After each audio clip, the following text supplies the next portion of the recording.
All right, we're good to go. I'm going to call the February 11th, 2025 Finance and General Government Committee meeting to order. Oh my gosh, it's in there. I know it is. We'll take attendance quickly. We have me, Jess Brennan, John Delarada absent. We'll see if he add him back in. Bill McPartland, Jason Moskowitz. We have Janet Wynn. We have Deputy Supervisor. We have, who else is here? We have Diane Percy. We have Matt Yetto. We have Lori Peretti. We have Ray Smith sneaking in the back. Josh Benicia, Michelle Martinelli. We have our confidential secretary and Eric Amberger and Chief Koshan. The gang's all here. Okay, I did not include this. My apologies on the minutes, or I didn't include the minutes on the agenda, but I will take a motion to approve the meeting minutes that were sent out by Janet. Those are the ones for January. Motion to approve the minutes from the January Finance Committee meeting. In a second. Second. All right. All in favor? Aye. Great. Okay, fabulous. We have a new format for I don't know if you noticed, the font is different. So that's kind of why I got left off, but oh, the excitement. Okay, so let's dive right in. So I put this on for discussion. We had a situation this year. I don't know how common this is, but we only take cash at the town pool. I was noticing that the expenses for the stuff that we buy to sell at the town pool are staying the same, and we are getting less money in. So I was just thinking maybe we should switch to a cashless system. I don't know how the rest of the town will feel about it, but I feel like it's a little bit more common. You know, every year it gets a little bit more common. So I just want to kind of throw it out there. I think we can probably get a very inexpensive card reader and get set up with something like Square. Janet and I could look into what I think Munis actually said that they have a POS as well. But what do you guys think? Do you think people will be irritated about the cashless or what? I'm just kind of trying to keep the cash away from, where it doesn't need to be. Is there a reason we can't do both, cash and cashless? Well, we could do that anyway, just to make it a little more convenient. But I just want to reduce or eliminate cash from. Gotcha. Really, officers that are bonded are really the only ones that should be handling cash, and the pool is not a bonded officer. We used the Square at the transfer station very So we can set successfully. that. Yeah. The less hands handling cash, the better. I mean, I don't know how to That's say it how more I'm politically feeling correctly about than it. that. Yeah. I think we should ask Lori and possibly Zoe, the people that are down there. I don't know how it works. You Yeah. drop your kid off or whatever and give them $20 or $10, and then they get something, and maybe they don't have a parent there, or they don't have the ability to have cash. You can't, but I don't know. Lori, maybe you could speak to that a little. I was sort of thinking the same thing, Bill. I mean, if someone Yeah. drops their kid off to go to the pool for a few hours. I think they have to that's have a not parent. hard. But if when they're under having a certain swim age, right? practice, I don't know. And usually the parents are with them. I would prefer a cashless situation. It is a lot. And it's, we had tried to do this a couple years ago, and it was turned down by a board member. So we kind of dropped it. But I just think it's easier. And I think nowadays parents would probably rather give their child a card.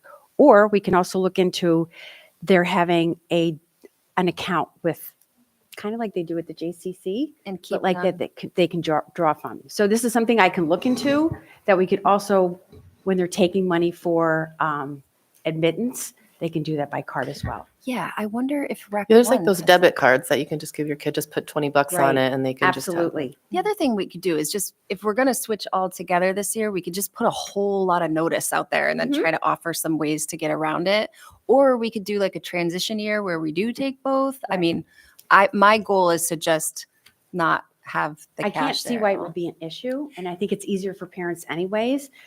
A lot easier for the pool when they're, counting things down. Yeah. Could they do vending machines instead? We had a vending machine at one point. It would be a nice way to transition. Could be an idea. like only- cash into the vending machine, just in case. Or a card, the cards or cash, right? Yeah. Or- Right, yeah. But if like they didn't have cash and it was all cash at the concession, they could still go get a drink or something like that with a dollar bill or whatever. Absolutely. Dollar bill would be $5. Who am I kidding? Right. Okay, so, I think it's a great idea. okay. What are you guys thinking? No, I'm not opposed to it as long as it works for the residents, right? As long Yeah. as we can, again, Well, make sure they're all aware of it, right, ahead of time and everything. And so there's some way that they can do it, as you said, possibly debit cards. or Absolutely. Put We're asking, money on an account. I don't know. And we're asking teenagers to handle the cash flow. Oh, And we- usually like there's a manager counting. Like if you go to CVS and there's a teenager, there's a manager counting, and we don't have all those checks in place, and they're doing their best. And Right, yeah. I know. It's Yeah. really, And it it's takes the never really an responsibility off them issue, And I too. will say they probably need to look at the pricing of the snacks to make sure they're not Appropriate? I don't Yeah, know. Maybe they've got, yeah, they Right. could be going up in price and then we're selling less and. absolutely. So maybe we just sit down. But one thing we could do is maybe put it on the community programs Facebook page and just invite, like constructive comments. No, Like, what do absolutely. what do you sort of think? There could be a bunch of parents that are like, yeah, why aren't we doing this? Or they could be like, no, I give my kid, whatever Great it is. idea. We can do that tomorrow. and All send it right, out. we'll just kind of float it and see what happens and then we'll go from there. Is that Okay. cool? Okay. I think it'd be worthwhile looking into the idea of setting up an account too. So if a parent doesn't want to give their child a credit card, they can have an account that they reload with their credit card every year. And I or- think they can. I mean, it's a pretty sophisticated system, so I'll look into that tomorrow. Yeah, it's like the school district. What do they have? Link? I wonder if Link does that and how expensive it is. Yeah, I don't know. All right, so we'll pick at that. Okay, thanks, Lori. So I just have a quick question. When you're talking about setting up an account, you're not talking about the town holding on to that money? No. Because We promised that today. Bring it to your office. No more work for. If you have to keep track of it. Well, not only that, but I think there's a legality about that, right? Because now we're holding accounts in trust and we don't really do that anymore. So that would be a whole, I Yeah. don't know the legality. I know Beth and I had looked into accepting Zelle at one point and paying kids with Zelle because they don't Yeah, cash their checks because they have a $3, that's a check. weird thing too. For they some did reason, we change can't do it. that as a government. Well, let's just get all the options out there. What I've been doing is going into other people's like pool websites and seeing what they do, and I'm like, oh, if they're doing it here, like let's see if we can do it there. So we could just do that and do a run through and see what we can figure out. But we were talking about like punch cards as like an account. Like here's your $40 punch card and you're spending however much. I mean, I don't know how that would work if we didn't have change to give back, but if we had everything the same dollar amount, maybe, I don't know, or like a couple dollars at a time, no change, but we'll figure it out from there. So I also wanted to bring up, or at least talk through an idea I've floated before, but we finally have numbers on this. So we worked with the Schenectady Gazette, the Daily Gazette, who puts out the Your Niskuna every Wednesday. We can get a half page in Your Niskuna, which we envision as sort of a miniature version of the newsletter with just the most important stuff on there. It would run once per month. We were sort of thinking the week after this meeting, the agenda meeting. So it would capture the stuff going on in the committee meetings. We would get the information into them by Friday, and it would be in the Wednesday edition the following Wednesday, the ones that get mailed to the house. We were thinking that would probably get us a little bit more exposure to all of our residents. It's kind of the best of both worlds because we'll have a QR code that they can go to and see the full newsletter if they want to. We could also sort of advertise the fact that we're trying to get our email list up there. So try to make it easy for them to sign up for emails. So eventually maybe we do cycle out of the print. The cost, and forgive me, I should have written this down, Courtney. Do you remember? It was like $225 for a half page. Okay, so it's close to 300. We get a little, that's right, because then they give us, if you prepay for a certain chunk, like 3 or 6 or whatever, they give you 15% off. But it would be around that amount per month to get the newsletter out. It's obviously a lot less expensive than us mailing something, but I just wanted to kind of float it. We'd probably have to pull a little bit from each budget since it's kind of encompassing a lot of different departments. But I'm trying to get creative on that, but just thoughts on that? No, I'm not opposed to it. It was we're trying to get better communication with things like that. As long as, budgeting wise, we can work it out.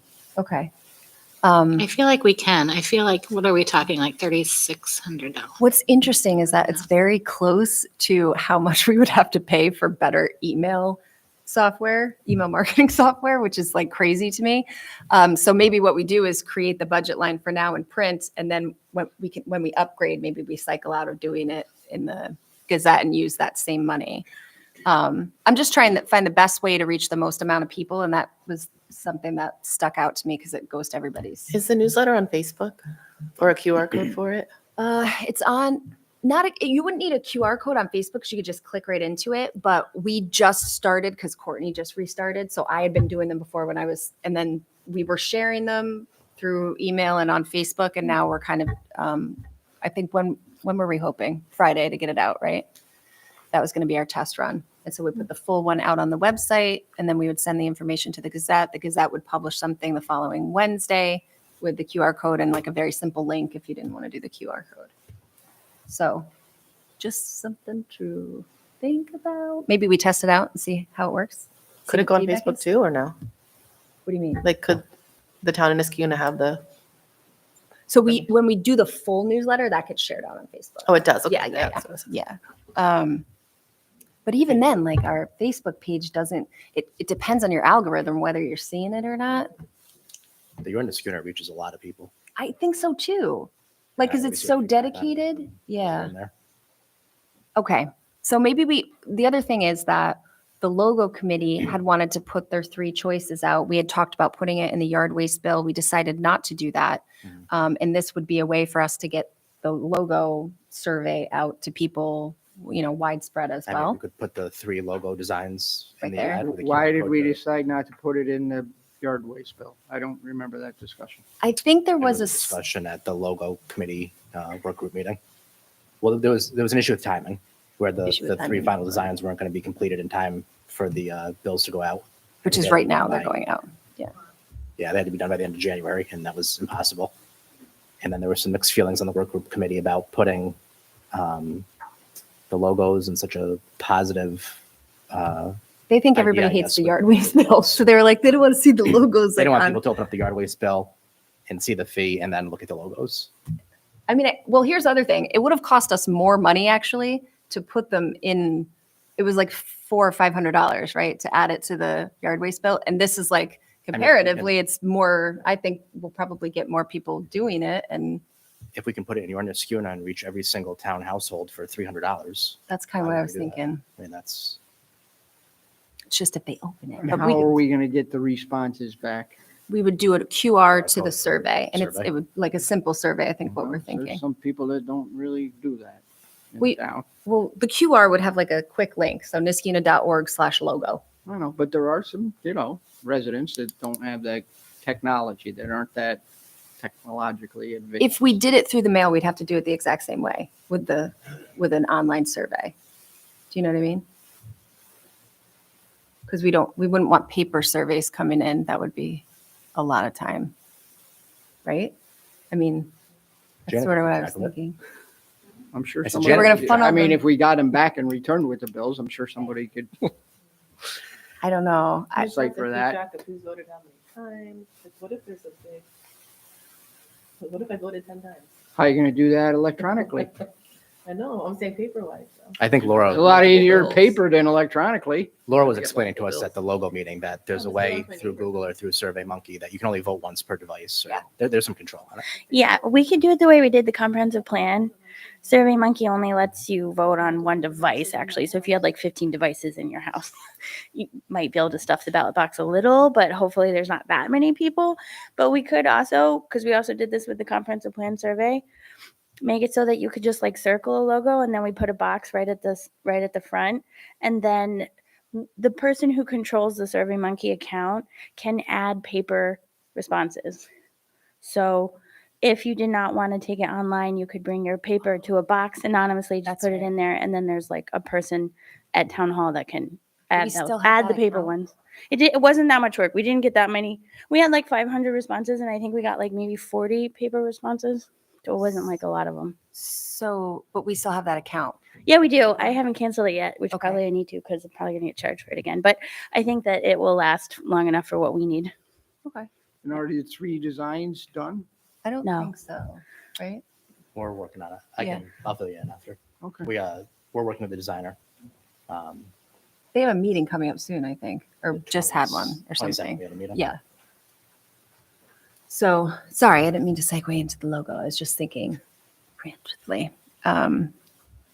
Okay, so that's kind of, we'll talk about what makes sense as far as budgeting for that too. I might even have some in the supervisor's budget, which is I think where it's been pulled from if it were like email software or whatever. I would think that should come from shared services, to be honest, Okay, or be spread across the major funds, not the highway. But like we have an allocation for SOAR 1, SOAR 6, and Water 1, it's 66, 14, 20 percentage. okay, So we can probably pull from miscellaneous for that, but I would say to be appropriate, it should come from shared services. okay, great. So we'll work on that. The next one is that we're going to need finance approval to authorize repairs for a 2019 Chevy Silverado, $8,124.67, but the town is only paying $1,000. Whose was this? Forgive me. This was a Parks vehicle and it was a truck versus deer. Oh. So our insurance company is covering it, but the $1,000 is our deductible. Yeah. But it ended up exceeding, the original quote was within Ray's purview, and then we ended up having a supplemental for $2,800 or Oh. roughly. So then it exceeded his purview. So we just need to get that fixed. Okay. So all in favor? Aye. Aye. Okay. And a discussion, this will be another interesting conversation. We've had sort of an ongoing saga with trying to figure out an equitable approach to youth sports teams, licensing, the license agreement, it's not really leasing, to use the fields for a fee. We've been going back and forth a little bit. We're very close to coming up with a process that works for everything. Everyone might not be super happy with how it ends, but I think in a good negotiation, everybody walks away thinking, okay, I left something on the table. And if everybody did that, then we are where we are. One thing that we're struggling with is that we had entertained at one point the idea of giving credits back to the teams for work that they did on the property. It turned into like 6 or 7 addendums, and it would be something that we would have to keep every year kind of addressing and adjusting. And I just feel as though we are much better off taking all the work out of that and just maybe reducing the fees a little bit so that we don't have to do the credits. But with that, we have an old drainage project that if you were around for it, I can't remember when it was, 2021 maybe, they did the drainage project. They have made half of their payments on a $45,000 contract. So they've paid in $22,500. But if we're going to be asking them to keep things clean by, okay, you're submitting money to use the fields, we are paying out to maintain and make sure the fields are playable. I do feel like it's our responsibility to make sure they can play on the fields, which I assume the drainage projects enabled softball to do. So in the effort of having a clean slate moving forward, and I've asked Ray to ask the Parks Department to start keeping, not like super detailed, but I really would like to know how much of the expenses that we have in parks go to the actual sports fields, because that's really what we should be basing our fees on. And we kind of just encompass all of our, 600 acres of parkland. And we could be doing a lot of other things, or we could be spending a ton of time on the fields. I don't have any way of knowing it. So if we can get kind of just some basic information, estimating labor hours on a weekly basis and maybe materials that are being used, we'll have more information about how to put this pricing out there. Because I think we're just kind of throwing spaghetti at the wall. I believe Ray did that a couple of years ago. Didn't we go through each field, and like the soccer fields were like way more to mow and this field was, yeah. Do we know where that info? So we could pull it and see if we could figure out how to extrapolate it for now. But I feel like we're in this weird position because things have been done sort of haphazardly up until recently. And so a little bit of this is some growing pains and some change that people weren't ready for. And The other part of it is just it's a lot of people and it's a lot of volunteers. So of course we're not trying to beat these people up because they're volunteering their time and they're involved in, worthy youth organizations. So I'm trying to find a balance. And as far as a drainage project, That was a loan that the town gave the softball association and told them, and with their guarantee that they would pay it back. Am I correct on that? Mhm. Okay. I mean, the flip side is we could just keep Niskayuna softball where they are because their agreement extends out to the end of this payment plan, I think, their existing agreement. They did not sign the agreement last year. We charged them last year and the year prior according to the old agreement. So we could just keep it like that. If we want to do that until their agreement is up, I'm fine with that as well. But I was trying to get everybody kind of on the same, no pun intended, playing field. I mean, I feel like, with the drainage project, it is town property, right? So I wasn't in favor of that to begin with, because it is town property. It's our responsibility to maintain And it. it becomes ours, yeah. And with all of this going on, quite frankly, you're expending in salaries beyond what we're collecting Yes. for us to track all of this stuff between Elena's department, the supervisor's office, our department, Ray. And, in my mind, it's just not, it's not feasible. It's not sustainable. I understand that it was a loan, but that doesn't mean we can't change it. And it is our property, right? In the end, we own it. So the drainage project would probably have had to be done one way or the other. Well, Right. You say that, but we made a lot of improvements to the softball. Oh, fields. I agree. I do. And At the All- request of softball. Yeah. hundreds of thousands of dollars of work has gone into these fields. And to my recollection, there was grant money, there was in-kind work done by our own people here at the town. And this was for the softball organization to kind of buy into this big project that was going on there. And that's how we came up with the loan amount and then paying back that over time. And, we got emails today about other things with softball that Councilman Moskowitz and I have to look into. So I'm not ready to just do anything about that right now. I could say my daughter grew up in Niski softball. My husband was on the board. She still plays in college. She's a senior, so she plays softball. These fields were fine for her. She played fine. Were they amazing? No. Did games get rained out when it rained and they got flooded? Yeah. But it wasn't necessary for our town property. You know what I mean? In my opinion, rec could play fine on there. Lots of kids played for years on there. It got a major upgrade, and I'm so proud of that happened and our town put so much money into it. But I agree with Bill. I'm not ready to just do loan forgiveness when other programs didn't get loans from the town. And if they did in the future, would we just be oh, that was 3 administrations ago. Let's just forget about it. I don't want to jump into something Right. without I think it thinking. requires a much larger discussion. And we've seen in the past what happens when. I really don't want to, when I tell you how many man hours we have into these discussions, you would be sickened at how much money and time we've spent on these discussions. But if we do this for one club, then another club is going to ask for something similar. But see, that's the problem is that we do drainage. We're talking about doing a drainage project Look, there's for a long baseball. history of, There's a long we've history. done other projects with other clubs where we have also given similar loans and they have paid it back over time. And we did not forgive it. So this would be the first time that we've ever forgiven a loan.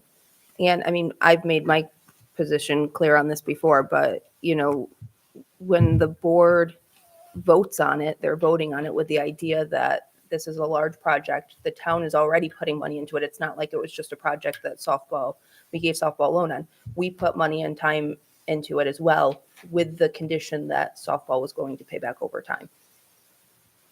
Well, I told them that I would bring it up during this meeting. And so I think also a lot of this stuff these conversations have gone on not in a public forum. So I think it's helpful that we're all sort of talking about this out loud because I wasn't here when all of this went down. I'm charged with moving forward. And when I tell you it has been an amazing amount of work, it's a lot of work. It's a lot of conversations. It's a lot of emails. It's a lot of telephone conversations. It is texting. It is Facebook messages. It is a lot of time. So I'm very much in a position where we have to move forward and I have to stop working on this. So I don't know where this is going to go. It may be something where we just can't charge them according to the new agreement. We have to kind of go on the fees that were already established. And if that's what we have to do, that agreement's already been signed till another 5 years, I think they have on there. 131. So, okay. Do you have more? No. I know this is such a touchy subject these- because, the license agreement discussions and these credits is discussions we've been having for as long as I've been on the board, and I know way before that. I mean, Elena and I sat down with every club probably 3 years ago. that's right. And This is how had the that exact same started. discussions, and Yes, and I think, it just, I mean, I've been having these discussions with the club For a since long time. 2016 and there's been a progression in Yeah. the town, back then. Baseball had just entered into an agreement for a 1-year license fee for 10 years, whereas football just started paying in 2016. So there was a discrepancy with some clubs were getting, they weren't paying where others were having to earlier on. And so the idea behind the facilities use manual was to create some equality amongst the clubs. But I think when you look at capital improvements that are requested by the clubs, that those are separate topics, in my opinion. I agree. okay, I will let them know. And we can move on to a discussion. I don't know how far we'll get with this because we're getting kind of late, but I brought this up in the last meeting and so did Jess. We are having a lot of FOIL requests, not just documents, but Elena also has a lot of FOIL requests for body camera footage. These are really labor intensive projects, and because of the sensitive information, they have to go through the town attorney. And so we're struggling. Right now, all of our FOILs go through the town attorney because we only have one attorney. Everything else we have to contract out for. Can I clarify on that? Yeah. I believe what I was told was it had to be reviewed by the lowest paid employee qualified to do that. So it's And not- that would be the attorney. The law is not the review of, the law has to do with like the collection of the information. Okay. So like if somebody's FOIL requesting, let's say building permits or something, Laura's department can review that. There's some of those, like the CO searches and everything, they don't go through my department. They go right straight to Michelle. There are certain things that do come to me that's really like, I just glance over very quickly and say, yeah, I don't see anything here. The bigger issues are with mostly with the police department's FOILs, which make up a very, very large portion of the FOILs that I receive. And just to put it into perspective, we had a FOIL request that came in from a news agency that resulted in a 280-page document that had to be heavily redacted because it had a lot of HIPAA-related information within those documents, and it took me a full day and a half on just one FOIL. So it's definitely an issue. It's just not an issue with respect to every single FOIL request. Some are very quick. Some people FOIL request one police report. Chris does a great job doing a preliminary redaction of like social security numbers, birth dates, that kind of stuff. And it may or may not require further redaction. There's a lot of factors that go into who is requesting it. Like a victim is entitled to a report. But certain other people, might not be able to be privy to certain information in the report. And Chris doesn't, she does a great job redacting the glaring things that need to be redacted, but she doesn't know the ins and outs of the FOIL law to know, in which situation would HIPAA stuff be redacted versus when wouldn't it, and when can we turn over an unredacted copy versus when we can't. And there's a lot of nuances within the FOIL law with respect to specific police reports. And then depending on what the request is, there could be hundreds of pages of documents or there could be one or two. Then we get into the body camera footage. We've had a couple of fatal accidents on Route 7 where attorneys have FOIL requested body camera footage from that. If there's a body or any ambulance or anything like that, those portions have to be redacted.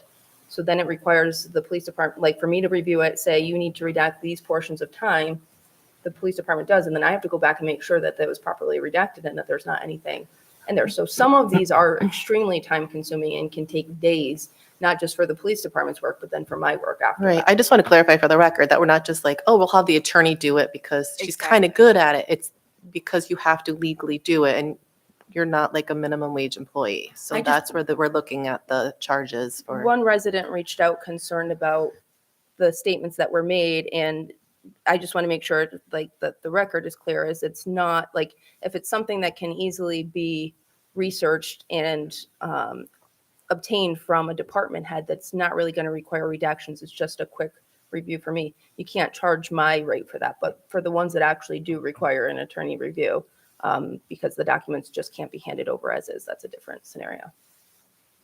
It also usually falls on the IT department to give Elena those things. Like we just got one, without saying too much information, that wanted all text, digital, email communications between one board, between the board and all board members. I haven't started that one yet, but that probably will take a week of my time working with AT&T. So we have to do the FOIL stuff. I understand it's everyone's rights as a citizen or whatnot, but it is definitely burdensome, and I don't know if we're handling it as efficiently as we can be.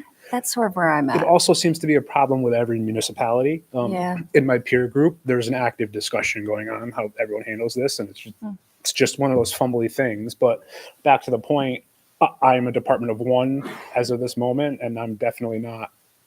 I have a salary, and that's all my time taken up. It's probably going to be 4 or 5 days of me figuring that one out. Yeah. I just wanted to put on my 2 cents. It's not just like Elena's doing everything. It's a department heads type of thing. I think that's the other set Yeah. of problematic requests, is that when we have requests for things that don't exist, because they're either not asking for what they think they're asking for, or they ask for an absolutely absurd amount of information that I, would take anybody a very long time to gather. If it's multi-department, then we're trying to figure out who we need to pull things from. So really, I bring this up more not because I know what the solution is.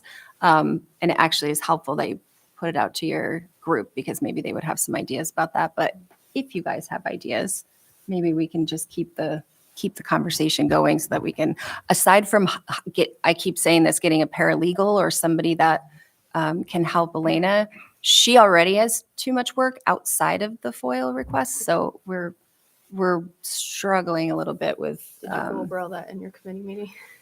yeah. So we need to get some research. No, we should be asking the Association of Towns. Yep. Yeah. And we should be asking the county, and we should be reaching out to some of our other partners in government to find out, because obviously we're not the only ones struggling with Yeah. these issues. Somebody, I can't remember who just recently suggested, but somebody had said that maybe the county did something recently to narrow down on foils. I don't know if they limited the number of pages per foil or something, but somebody had said something to me that I suggested I reach out to them and see what Okay. it was that they did. Don't some municipalities have a FOIL officer and They they're do. designated to do just that? Yes. Well, I think you have to have a FOIL officer, right? But some people Well, have Michelle one is the human. designated foil officer for the Yeah. town, but to Jason's point, there are municipalities that have somebody separate from Yeah. the town clerk that's a That's foil Somebody that officer. works I That's don't know, their 10 title, hours a week is or 20 FOIL hours a officer. week, and they're a part-time town employee and they're the FOIL officer. That's their job. Yeah. They come in 10 hours a week or whatever and just do FOILs.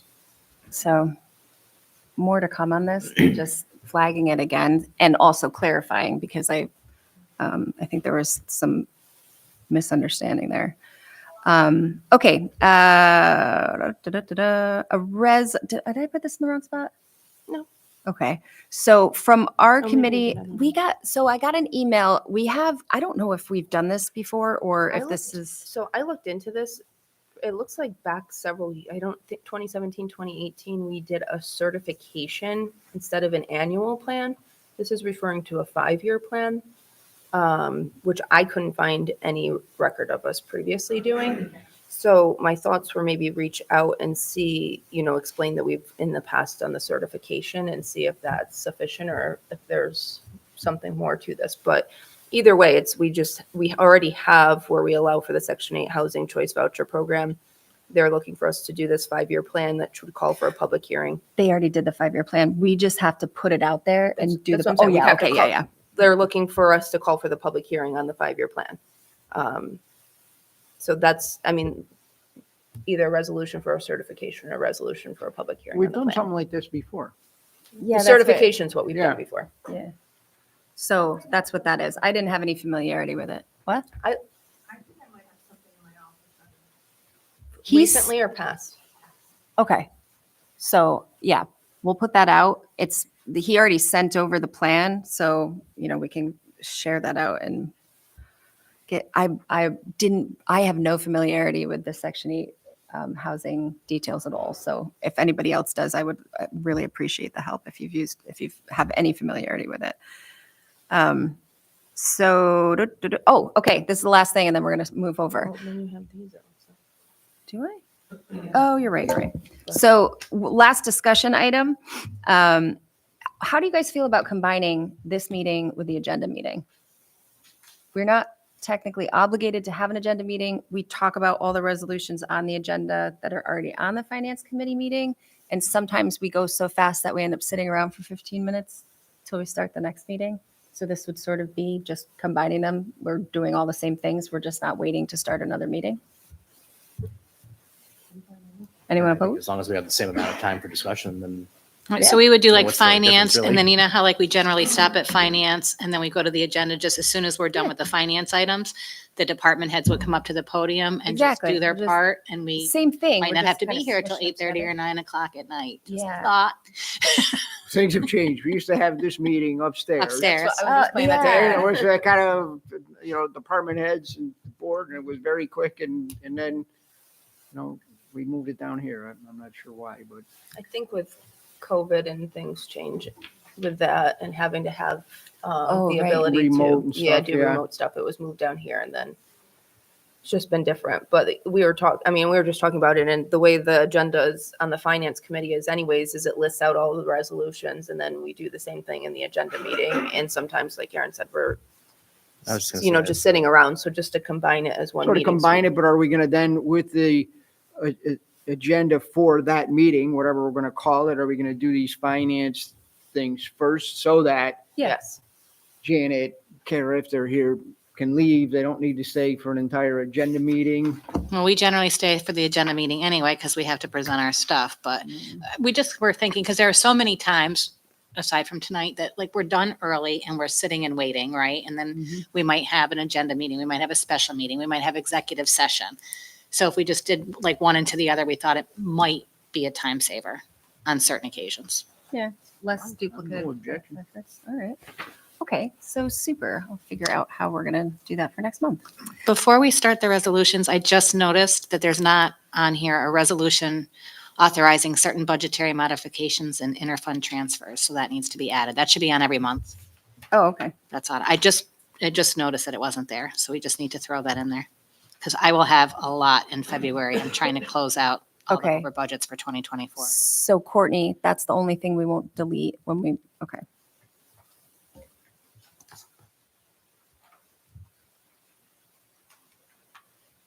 Okay. Do you want to quick go over the resolutions in this meeting, then we'll switch gears? Sure. First, we have a resolution authorizing certain budgetary modifications and interfund transfers. A resolution establishing the standard workday for elected and appointed officials. This is something we do when we have newly elected or appointed officials or a change in time spent doing work for the town occurs. And we currently have 2 people that need to be reported, Aaron and Councilmember McPartlin. So we're just going to, this is like a one-off thing. Anytime you guys feel like, your retirement accountability isn't accurate, we should be doing this. But I try to at least catch people when I know that they're doing stuff and it's not being accounted for. It's important, right? You get the proper credit for state retirement. We have a resolution to surplus certain equipment from town hall, very basic, like 3 small pieces of equipment that the court had turned over. They don't even have any value, but I just want to put a resolution out there to do the right thing. We have a tentative resolution to appoint the Bonadito Group to conduct an audit of 2024. That would be our new audit team. hopefully, and a tentative resolution to appoint a network analyst. This is something that we've gone through. We've put on tentatively a couple of times, but I feel like we're there this time, right? Hopefully. I did follow up with him yesterday and I haven't heard back from him, but Maybe? maybe, sort of. Yeah. All right, so we'll do that. And this audit is just our annual, the annual audit they do every year. We're just switching. We put an RFP out for a new vendor. Janet, can you just get me the information on the surplus equipment? Because Ray has a bunch of surplus items. I already have that reso done, so I can just tack those on with it. We should do a spring cleaning of the basement for April. Okay. Okay. Do we want to go through all of these here or no? We want to go through No, them we with the don't. agenda Just meeting. move into the Okay. agenda meeting. All right. So I will take a motion to close out the Finance and General Government Committee. Motion to close the finance and general government meeting. Second, Second. all in favor? Aye. We'll just switch gears.